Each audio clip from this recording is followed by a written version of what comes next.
옛날에 어느 나라 임금님이 계셨는데요.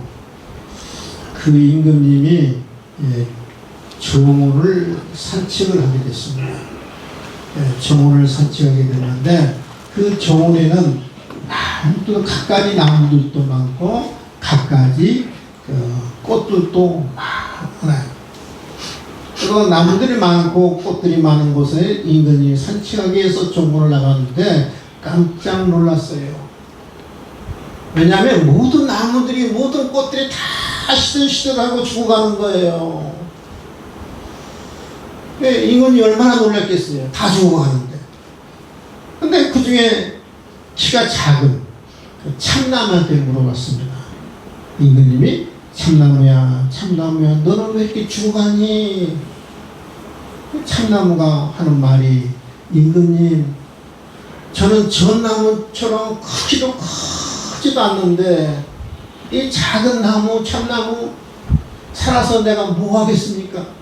무슨 쓸모가 있겠습니까? 나 같은 사람 죽어야 마땅합니다. 그렇게 시들시들 죽어가더래요. 참나무는 전나무를 보고 이제 죽어가는 거죠. 전나무도 죽어가는 거예요. 임금님이 전나무한테 물었습니다. 전나무야 너는 왜 이렇게 죽어가니? 임금님 포도나무 보세요. 포도나무는 이 포도 열매를 쭉 맺는데 저는 전봇대처럼 키만 멀뚱히 커가지고 내가 살아서 무슨 의미가 있겠습니까? 무슨 도움이 되겠습니까? 저는 죽어야 마땅합니다. 전나무는 뭘 보고 또 이게 비관하는 거예요? 열매 맺는 포도나무를 보고 이제 비관하는 거예요. 그래서 시들시들 죽어가는 거예요. 그래서 임금님이 이제 포도나무를 갖다가 포도나무도 죽어가는 거예요.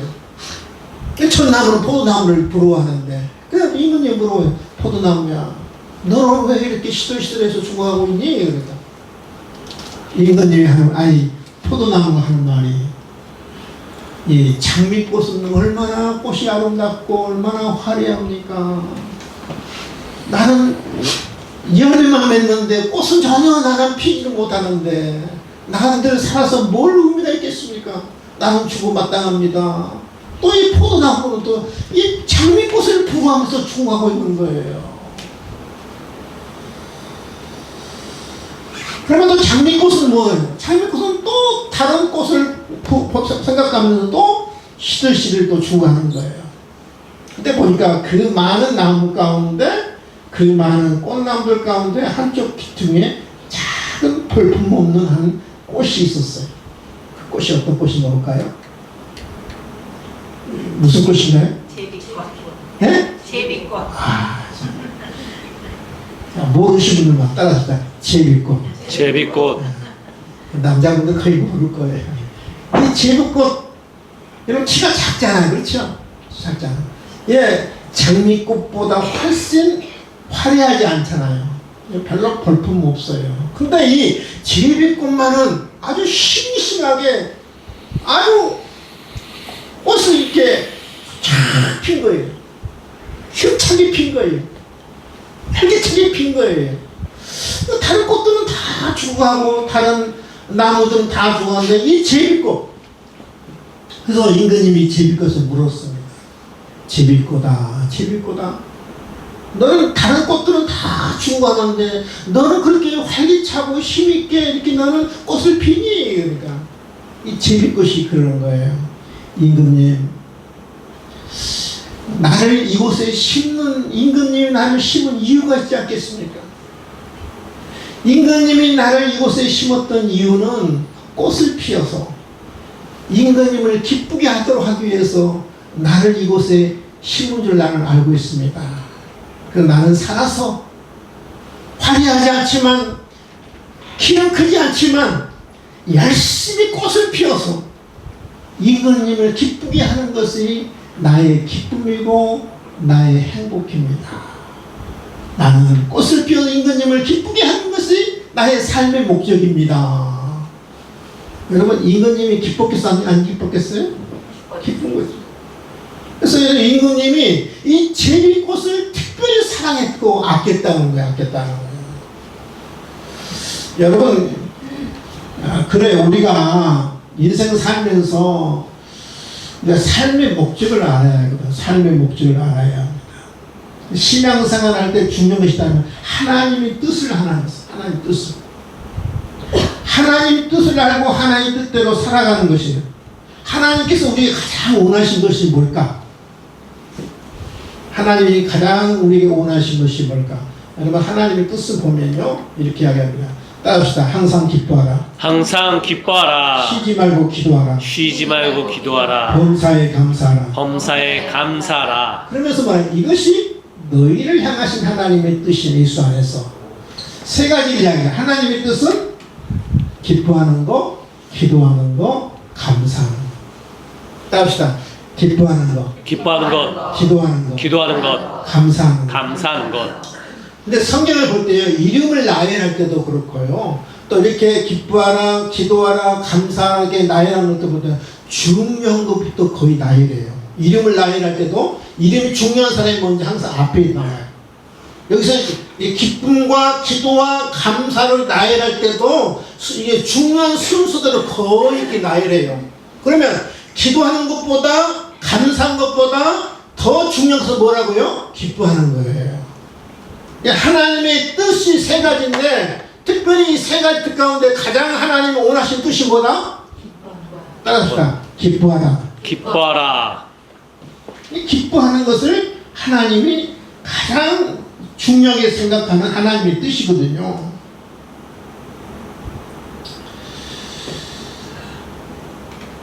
기뻐하는 것만큼 내가 행복하는 거죠. 이 기쁨의 지수와 행복의 지수는 같아요. 비례하는 거예요. 기쁨의 지수가 큰 만큼 행복의 지수도 크지요. 기쁨은 행복의 척도예요. 기쁨은 행복의 척도. 내가 얼마나 기뻐에 따라서 행복하는 거고요. 내가 얼마나 기뻐에 따라서 저 사람이 신앙생활의 어떤 척도라고 했어요. 신앙생활 척도. 오늘 본문은 이렇게 시작합니다. 한번 본문 잘 보세요. 따라합시다. 끝으로. 끝으로. 어떤 단어 시작하면 끝으로라는 단어부터 시작합니다. 저는 고민이 많았어요. 여러분, 빌립보서는 1장부터 4장으로 구성되어 있거든요. 1장부터 4장. 4장은 23절로 끝나요. 그러면 여러분, 지금 3장 1절이잖아요. 그렇죠? 그러면 3장 1절은 딱 중간이잖아요. 중간. 그렇죠? 이 끝으로라는 단어는 어떤 때 사용하는 단어입니까? 우리가 지금 우리 개정에는 끝으로라는 그 단어를 해석했는데요. 옛날에 개혁 한글에는 종말로, 종말, 같은 의미예요. 종말로. 조금 더 쉽게 이야기하면 마지막으로. 이 끝으로, 마지막으로, 종말로는 이 단어는 어떤 때 사용하냐면요, 편지를 쓴다고 그러면 지금 서신도 편지잖아요. 바울이 빌립보 교회에 쓴 편지거든요. 제일 마지막 이 단어를 쓰잖아요. 그렇죠? 마지막으로. 근데 지금 한 중간이거든, 중간. 그다음에 중간 이제 막 넘어가요. 중간 막 넘어가는데 바울이 왜 끝으로는 단어를 참 고민이 많았어요. 아니, 지금 3장 시작부터 이 끝이라는 단어를 사용할까? 그러면 끝이라는 단어가 보면은 이것이 처음이냐면은 또 나오더라고 보니까 4장에 또 나와요. 4장 8절이거든요. 4장 8절이면 또 여기서는 끝으로 형제들아 무엇이니 참되어 무엇이니 경건하니 무엇이니 어루며 끝으로 단어가 또 나와요. 3장 1절에 나오죠. 4장 8절에 나오죠. 그러면 4장 몇 절로 끝나? 23절로 끝나요. 그러면 이것도 아직 끝이 아니거든요. 앞으로 15절 더 나와요. 15절 더 나와요. 15절 더 나와요. 더 남았어요. 그런데도 끝으로는 그걸 단어를 쓰고 있고 3장 1절에도 끝으로는 단어를 시작하고 있거든요. 끝으로 마지막으로 마지막도 아닌데 바울이 여기서 끝으로는 단어를 쓰거든요. 근데 다른 성경도 보니까 바울이 쓰시는 끝으로는 단어가 많이 나와요. 에베소 6장 10절 끝으로, 이것도 에베소 6장 구성됐습니다만 끝이 아니에요. 근데 끝으로 너희가 주 안에서와 그의 힘의 능력을 강건해지고, 또 데살로니가서 3장 1절에도 끝으로 형제들아. 근데 바울은 왜 끝으로는 단어를 이렇게 사용할까? 야, 바울이 이게 마지막으로는 의미로 사용을 했을 겁니다만은 다른 어떤 그 의도가 있지 않겠는가? 다른 뜻이 있지 않겠는가? 그러니까 학자들이 이런 이야기를 했더라고요. 저는 여기 굉장히 공감하고 저는 충분히 여기에 그럴 만한 어떤 해석이라고 생각해요. 끝으로라는 이 단어는 마지막이라는 의미도 있지만 어떤 바울이 중요한 이야기를 할 때, 어떤 중요한 어떤 말씀을 할 때 의도적으로 끝으로는 단어를 사용했다는 거예요. 그러니까 여러분 보세요. 빌립보서 1장도 계속해서 기뻐하라, 기뻐하라, 기뻐하고 2장도 계속해서 기뻐하라, 기뻐하라고 이렇게 바울이 이야기하잖아요. 빌립보서는 무슨 서신이라고 그랬죠? 기쁨 서신이라고 그랬잖아요. 근데 기뻐하라고 했더니 바울이 여기서 뭔가 이 기쁨을 강조하기 위해서, 기쁨을 외치기 위해서 갑자기 바울이 여기서 끝으로 여기서 외친 거예요. 뭔가 바울이 뭔가 기쁨을 강조하기 위해서 끝으로라는 단어를 사용하면서 나의 형제들아 주 안에서 기뻐하라. 기쁨을 강조하기 위해서 지금 끝으로라는 단어를 사용했다는 거예요. 그러니까 우리 그리스도인들의 삶에서 중요한 것이 뭐냐면 기쁨이야, 기쁨. 한번 생각해 보세요. 바울이 지금 여기서 기뻐할 만한 상황인가요? 환경인가요? 네? 지금 바울이 지금 어디 있어요? 감옥에 있어요. 환경과 여건을 보면 가장 기뻐할 수 있는 환경이 아니에요. 오히려 자기 연민에 빠질 수 있는 그 상황이거든요. 그럼에도 불구하고 바울은 지금 기뻐하라고 소리치고 있어요. 예수 믿는 사람과 예수 믿지 않는 사람의 차이는 뭘까? 저는 기쁨이라고 봐요. 기쁨. 예수 믿지 않는 사람들도 여러분 기뻐해요. 근데 근본적인 차이는 어디냐면 기쁨에 있어요. 기쁨에 있어요. 저 사람이 구원받았는지 구원받았지 않는지 어떻게 여러분 구별될 수 있어요? 어떻게 알 수 있어요? 기쁨을 보면 알 수 있어요. 저 사람이 기뻐하며 사는지 기뻐하지 않고 사는지 원망하며 사는지 불평하며 사는지 그걸 보면 알 수 있어요. 여러분 구원받은 사람은 자연적으로 내 삶 속에서 내 모습 속에서 기뻐하는 모습이 나타나요. 아멘? 아멘. 여러분 기뻐하지 않는다고 그러면 내가 정말 구원받았나? 정말 나 예수를 아나? 정말 예수 십자가 부활을 아나? 여러분 한번 다시 자기 자신 한번 점검해 봐야 돼요. 누가 기뻐하라 해서 기뻐하는 게 아니에요. 누가 명령하라서 기뻐하는 게 아니에요. 구원받은 사람은 내 안에 예수님이 계신 사람은 내 마음에 예수님께서 나를 통치하시고 나를 주관하시면 내 마음속에 자동적으로 뭐가 나오냐면 기쁨이 솟아나요. 기쁨이 샘 솟듯이 솟아나는 거예요. 근데 여기서 보세요. 나의 끝으로 나의 형제들아 뭐라고 이야기하냐면 따라서 주 안에서 기뻐하라. 이 굉장히 중요합니다. 주 안에서 기뻐하라. 야, 우리 예수 믿는 사람은 또 기뻐하는데 어디서 기뻐하느냐면 다 세상 안에서 기뻐해요.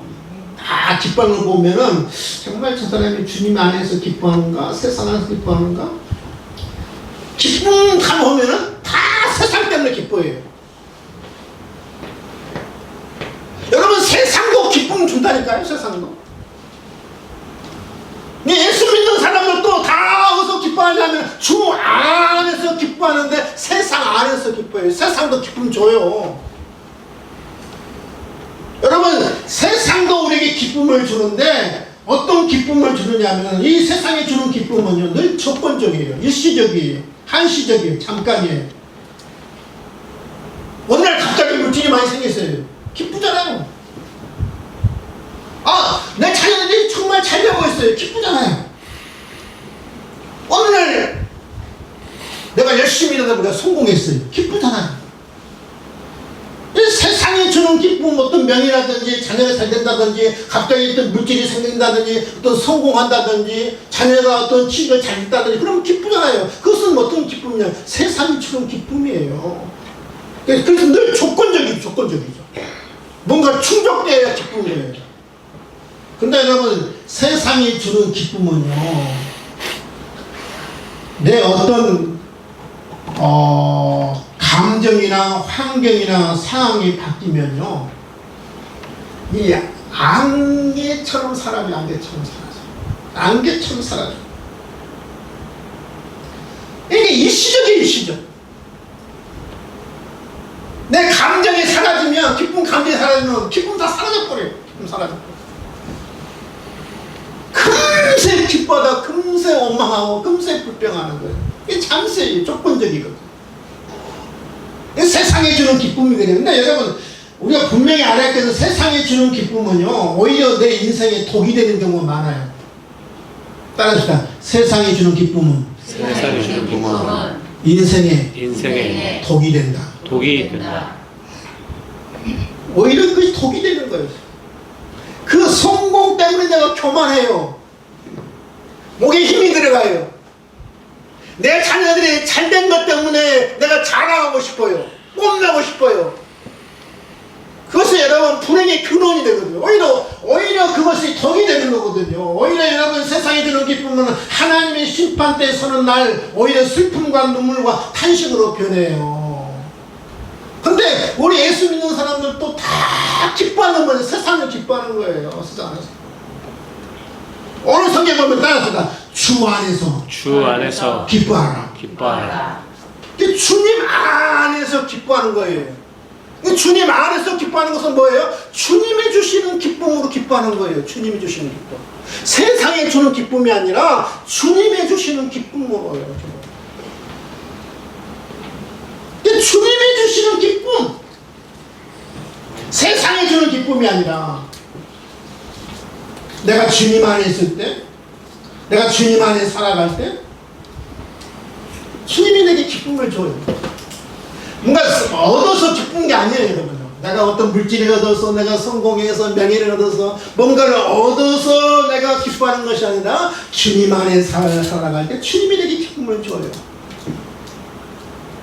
내가 주님 안에 내가 살아가면요, 주님이 나를 다스리잖아요. 주님이 나를 통치하잖아요. 이 주님이 나를 다스리고 주님이 나를 통치하시면 주님이 내게 어떤 것을 주냐면은 제일 먼저 기쁨을 줘요. 여러분, 성령의 9가지 열매 가운데 첫 번째 뭐예요? 사랑. 그 다음에 기쁨이에요. 기쁨. 주님이 나를 다스리면 내 마음속에 기쁨이 막 샘솟는다.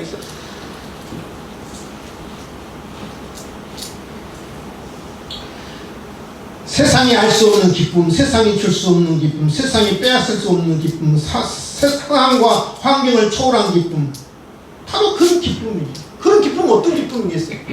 제가 늘 이야기합니다. 우리 예수 믿는 사람들의 기쁨은 어떤 기쁨이냐면 가장 중요한 제3의 기쁨이에요. 따라합시다. 제3의 기쁨이다. 제3의 기쁨이다. 우리는 왜 지옥 가는 거예요? 죄 때문에 지옥 가는 거죠. 지옥 때문에.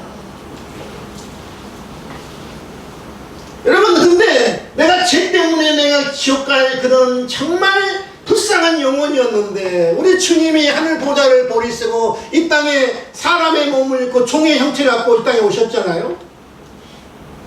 그래서 우리 예수님이 내 죄를 위해서 십자가에서 피 한 방울 남기자고 다 쏟으시고 고통당하셨잖아요.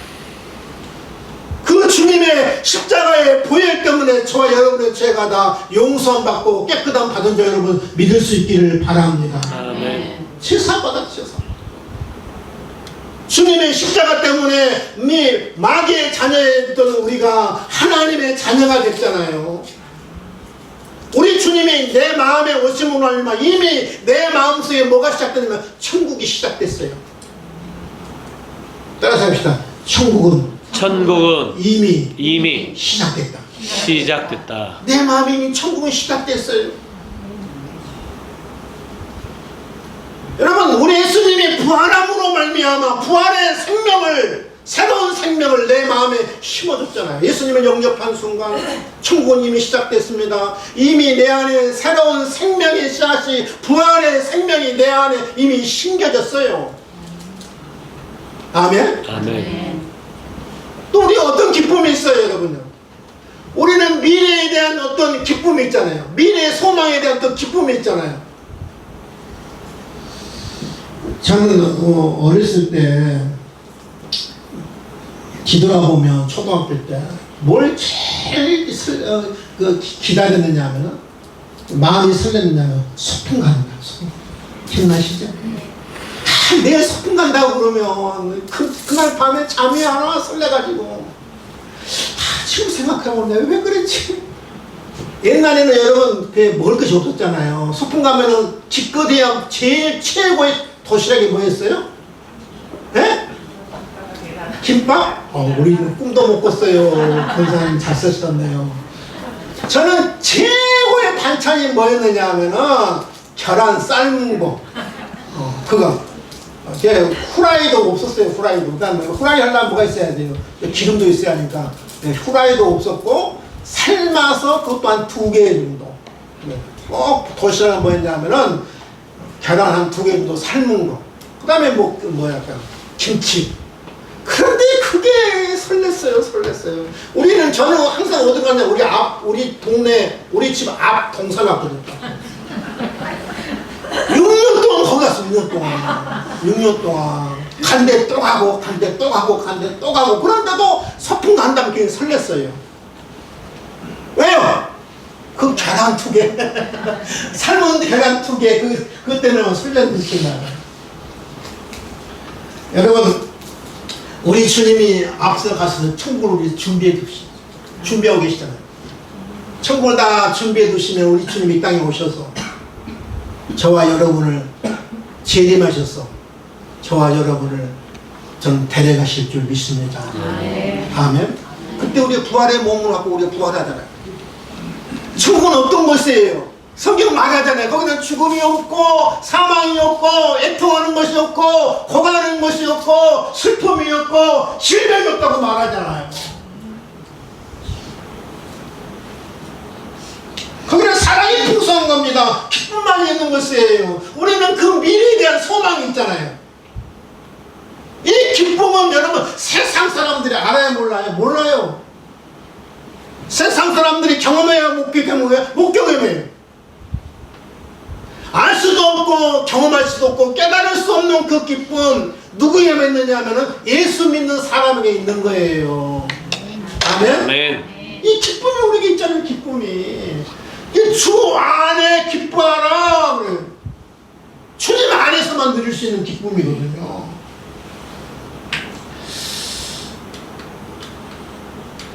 아마 이분은 여러분이 조금 처음 들어본 이름일 것 같은데 아도님이라는 저도스이라는 분인데요. 선교사예요. 선교사. 이분 어릴 때부터 천재였어요. 천재.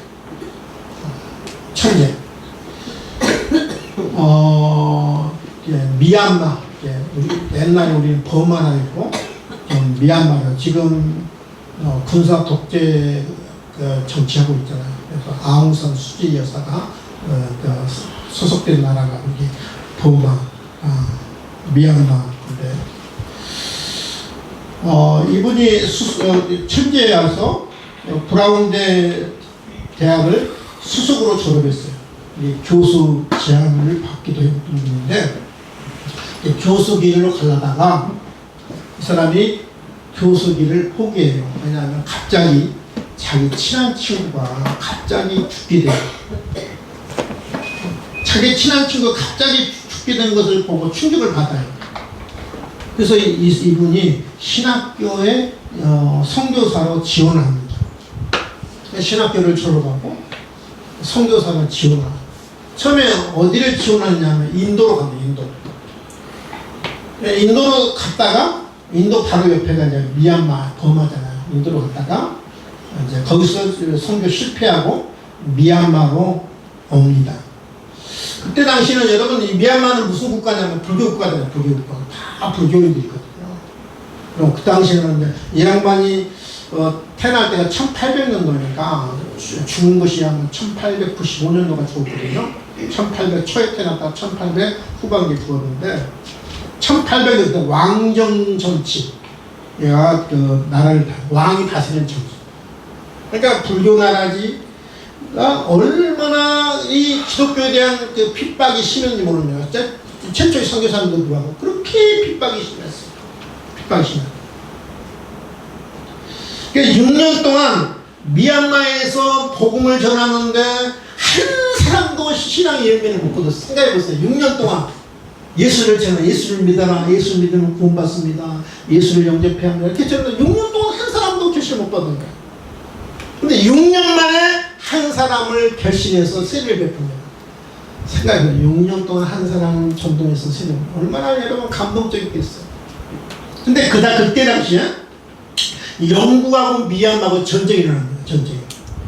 전쟁이 일어나서 이 간첩의 누명을 쓰고 감옥에 가요. 영국하고 이제 미얀마하고 전쟁이 일어나니까 너 미국 사람이니까 영국 편 아니냐. 그래서 간첩의 누명을 받고 이제 감옥에 갑니다. 근데 자기 아내가 36살 먹었는데 풍토병으로 사망을 합니다. 감옥에 가죠. 36살 먹은 젊은 아내가 죽죠. 자기 자녀들이 3명이 되는데 3명 다 풍토병으로 죽습니다. 얼마나 기가 막힌 현실이에요. 그리고 이분이 천재라고 했잖아요. 23년 만에 그 성경을 미얀마 언어로 번역을 끝냅니다. 23년 만에. 그러니까 성경 번역을 주로 했어요.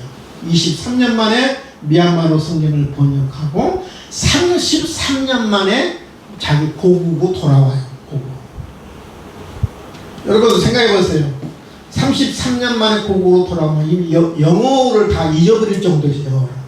미얀마를 쓰다 보니까 영어를 다 잊어버릴 정도. 그때 돼서 미국에 돌아오는데, 미국 왜 돌아오느냐 하면은 미얀마에 선교 자금이 필요했어요.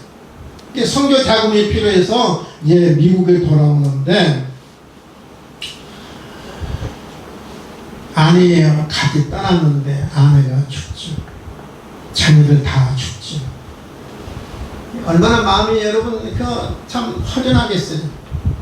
근데 이 저드슨이라는 선교사는 주님을 향한 그 열정은 뜨거웠어요. 더 불타올랐어요. 제가 최초의 선교사로 자원할 때보다 훨씬 더 선교에 대한 열정이 뜨거웠어요. 미국에 돌아가니까 여러 교회에서 초청 오지 않겠어요. 우리 교회 와서 설교해 주세요. 우리 교회에서 설교해 주세요. 근데 이 저드슨이 설교를 갈 때 여러분 성도들이라면 어떤 이야기를 듣고 싶었겠어요? 예수님 이야기를 듣고 싶겠어요? 여러분 인간 이야기를 듣고 싶겠어요? 솔직히 여러분 무슨 이야기를 듣고 싶겠어요? 1800년대 그 당시는 여러분 그 세계 왕래가 이렇게 잦을 때가 아니잖아요. 그러니까 비행기도 없을 때고 그 당시는 이제 배로 갔다 오고 갈 때인데 인간 이야기를 듣고 싶지 않겠어요, 여러분? 미얀마가 어떤 환경인지, 어떤 상황인지, 문화가 어떤지, 당신의 아내가 어떻게 죽었는지, 당신의 자녀들이 어떻게 죽었는지, 33년 동안 어떤 고난을 겪으면서 그 감옥에서 어떤 생활을 지냈는지, 인내했는지, 그 이야기 듣고 싶지 않겠어요? 그렇지 않겠어요? 저 같으면 그랬을 거예요. 근데 이분이 가는 곳마다 뭐냐면, 자기 성이 미얀마에 대해서 전혀 이야기합니다. 아내 죽은 이야기, 자식 죽은 이야기, 문화 이야기 하나도 않고 처음부터 끝까지 예수님이 당신을 위해서 죽으셨고, 당신을 위해서 죽으셨고, 예수님이 당신을 위해서 부활하셨고, 예수님의 부활 때문에 당신이 새로운 생명을 얻게 되었고, 부활의 생명의 씨앗이 여러분의 마음속에 심어졌다고 계속 예수님을 전하는 거예요. 설교 끝날 때마다 교인들이 실망한 거예요. 선교사님, 우리는 미얀마의 문화, 미얀마에서 당신이 고생했던 고생 이야기, 전도했던 이야기, 그걸 듣고 싶은데 우리 다 아는 이야기, 안 그래도 목사님한테 늘 예수님의 죽음과 예수님의 부활에서 들었는데 우리는 다른 이야기를 듣고 싶은데, 새로운 이야기를 듣고 싶은데 왜 우리에게 좀 새로운 이야기를 해주시지? 이 저것은 그럴 때마다 저의 가장 기쁨은 예수님밖에 없습니다. 예수님 외에 소망이 없습니다. 예수님만이 나의 기쁨입니다. 나는 예수님을 전할 때마다 힘이 나고 기쁨이 있습니다. 예수님이 내 내 죄를 위해서 죽으시고 예수님이 내 죄를 위해서 용서하시고 예수님이 나에게 새로운 생명을 주기 위해서 부활하셨는데 이것보다 더 기쁜 소식이 어디 있단 말입니까? 나는 다른 것을 전할 수는 없습니다. 나는 예수님만 전하는 것이 나의 기쁨이고 나의 보람이고 나의 영광입니다. 나의 오직 관심은 예수 그리스도입니다. 나를 기쁘게 하신 분은 오직 예수 그리스도입니다. 예수님만 전하세요. 참 진짜 선교사예요. 진짜. 여러분 진짜 목사는 세상 이야기 전하는 게 아니에요. 세상 이야기는 TV 봐도 유튜브 봐도요 얼마나 많은지 몰라요. 세상 정보가들이요. 교회는 어떤 것이냐? 예수님을 전하는 것이고 예수님의 기쁨이고 예수님의 행복이라는 것을 전하는 것이 교회예요. 믿으시면 아멘. 아멘. 세상 이야기 듣고 싶으면 여러분 제가 늘 얘기하잖아요. 교회 나올 필요 없다고 하잖아요. 돈 벌고 싶으면 교회 나올 이유가 없어요. 세상 사람 돈 좀 잘 벌어요. 여러분. 교회는 그런 것도 아니에요. 여러분. 교회는 나에게 구원을 주고 나의 죄를 사하시고 나에게 새로운 생명을 주신 예수 그리스도를 전하는 것이 바로 교회예요. 예수님이 내 마음을 지배하고 내 마음을 통치하면 내 마음에 뭐가 있냐면 기쁨이 솟아나는 거예요. 기쁨이. 이 기쁨을 주 안에서 기뻐하라고 바울이 이야기하고 있는 거예요. 나는 감옥에 있어도 내가 내일 죽을지 모레 죽을지 모르는 상황에도 나는 연민에 빠지지 않고 나는 기뻐한다. 얼마나 이 기쁨을 강조하고 싶으면 여러분 중간 지점에 끝으로 너희가 주 안에서 기뻐하라 이렇게 이야기했겠어요. 얼마나 기쁨을 이야기하고 싶었어요.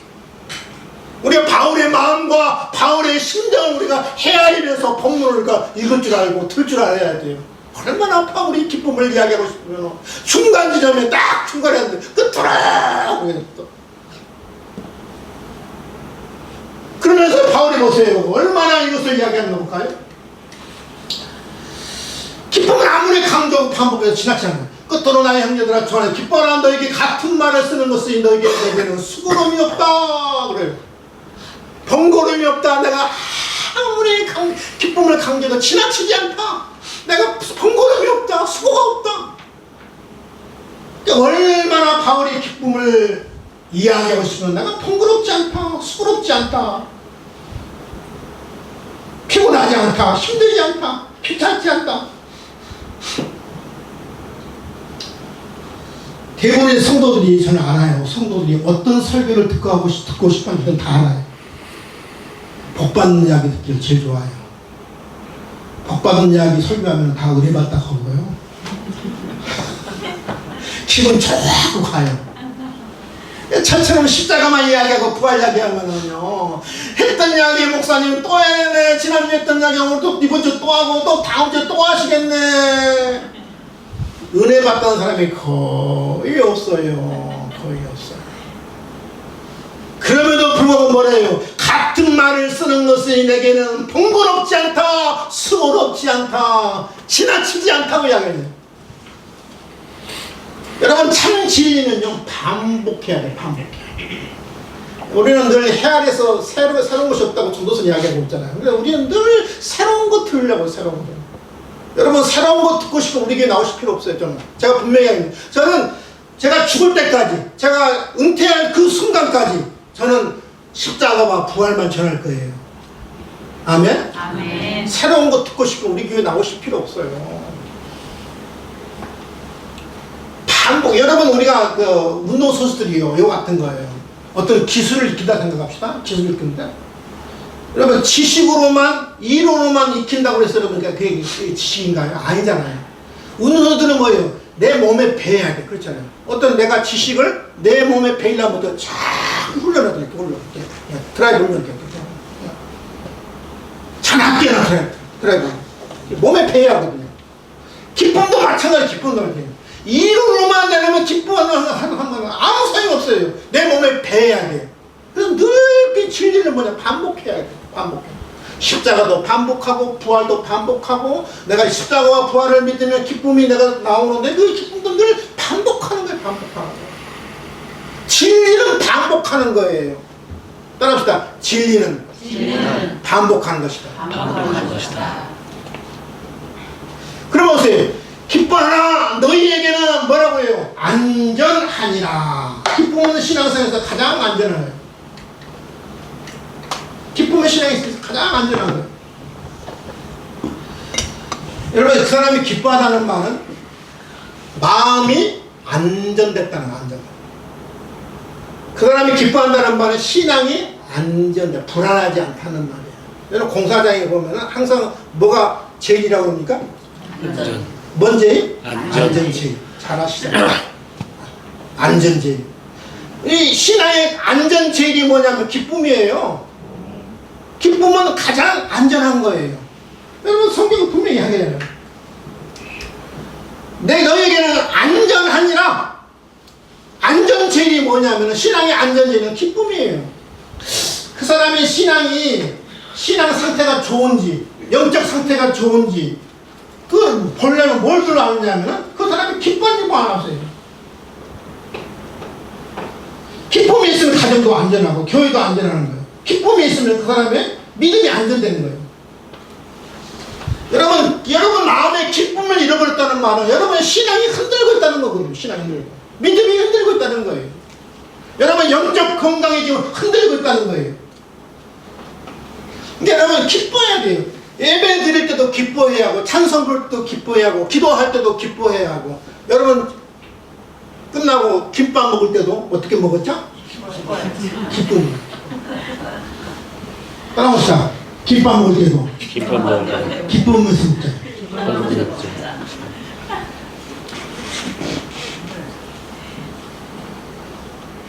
기쁨은요. 기쁨을 내가 유지하려고는 무엇에 비결이 있어요. 기쁨. 사람들이 왜 기뻐하지 않느냐면 이 비결을 몰랐어 그래요.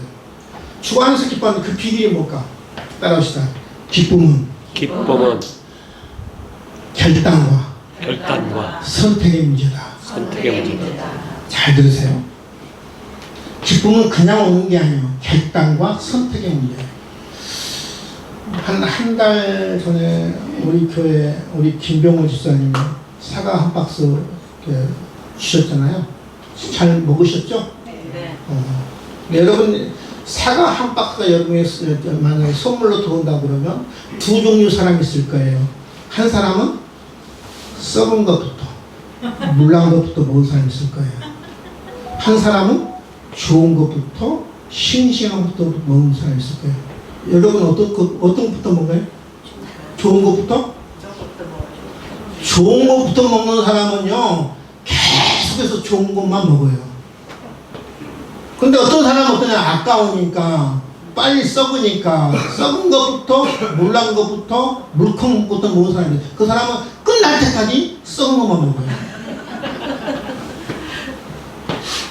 제가 이제 보니까 그 사과 한 박스 그 집사님 가져오시고 다 먹고 보니까 냉장고에 이렇게 과일 이렇게 넣어놨더라고요. 제가 뭐 매일 가서 먹으면 안 되니까 제가 생각날 때 가끔 올라가서 이제 한 일주일에 한 번 정도 꼭 그 과일 먹고 싶을 때가 있어요. 일주일에 한 번 정도 냉장고에 딱 문 열면 그 과일 넣는데 보면 이 사과가 있더라고요. 저는 딱 봐요. 저는 어떤 것부터 먹겠어요? 싱싱한 것부터. 싱싱한 걸 어떻게 구분해요? 봄을 알아요. 빨리 푹하고 단단해요.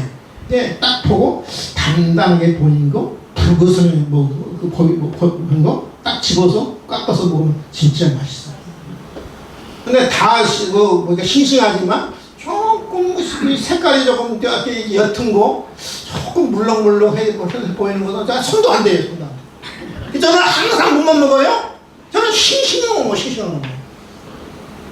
여러분 이 기쁨과 원망도 마찬가지예요. 내가 무엇을 선택하느냐에 따라서 내가 평생 기뻐할 수 있고 평생 원망하며 살 수 있어요.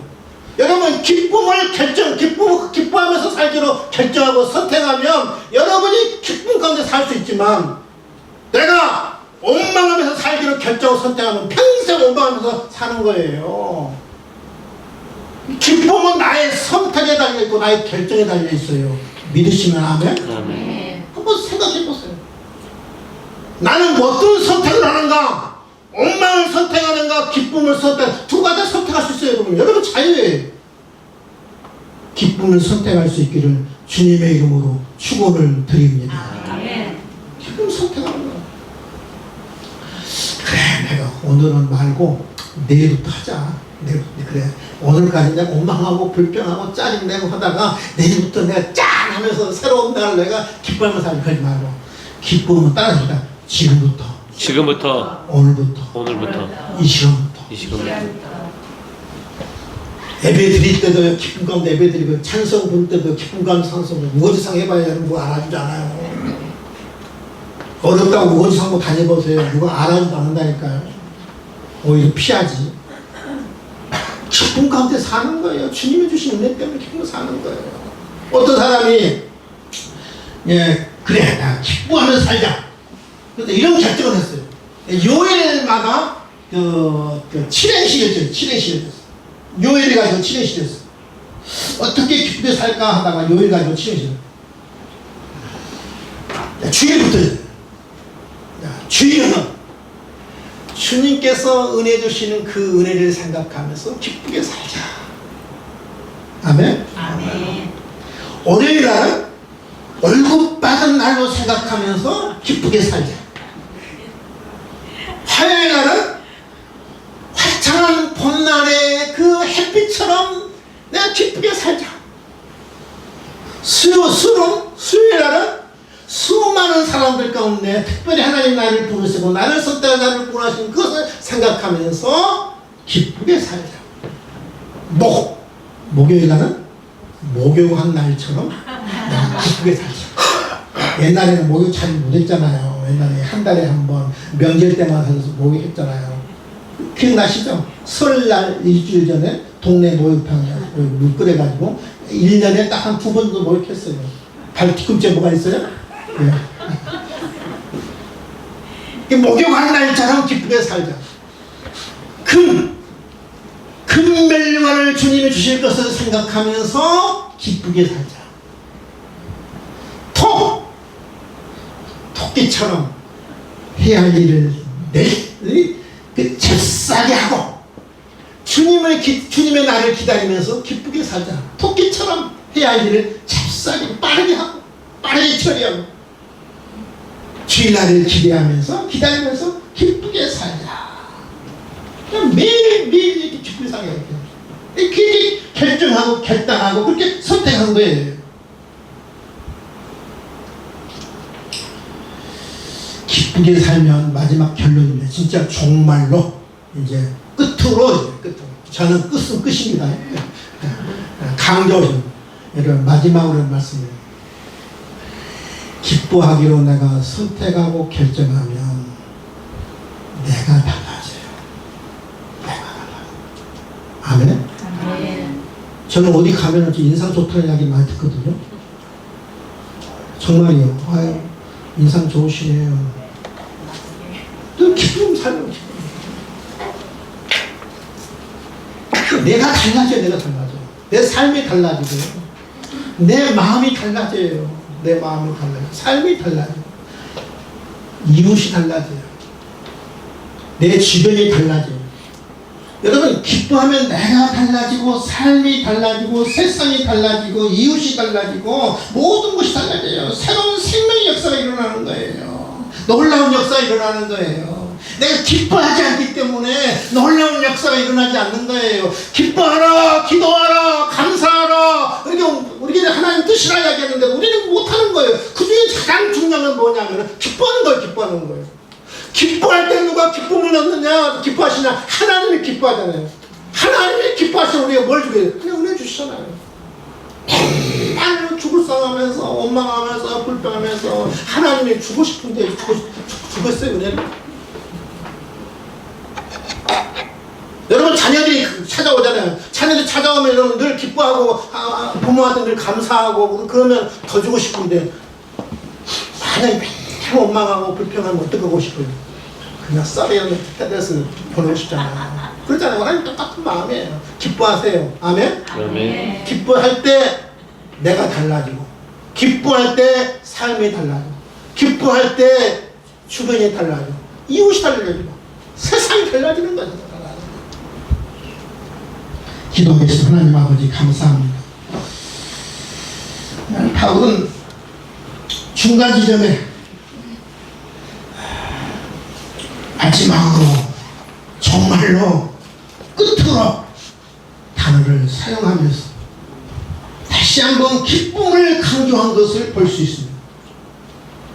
끝으로 너희에게 주 안에서 기뻐하라고 바울은 우리에게 권면하고 있는데 하나님, 우리가 원망을 선택할 수 있고 기쁨을 선택할 수 있습니다.